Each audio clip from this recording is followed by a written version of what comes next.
curb or rail element near the bottom of the handrail, or by extending the ramp surface 12 inches beyond the handrail. The placement of the lower element would prevent passage of a 4-inch sphere, keeping crutches and cane tips safely within the ramp. The passage along or within a sidewalk should be clear of obstructions underfoot, overhead, or in between. Objects that encroach on a path of travel can be a significant hazard for pedestrians who are blind.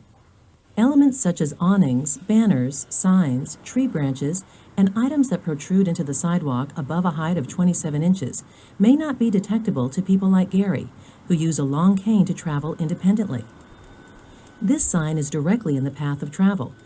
An easy solution would be to raise or lower the sign, add a detectable base, or relocate it out of the pedestrian path.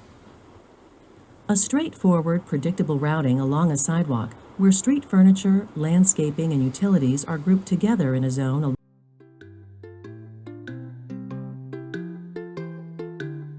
Protrude, protrude, protrude.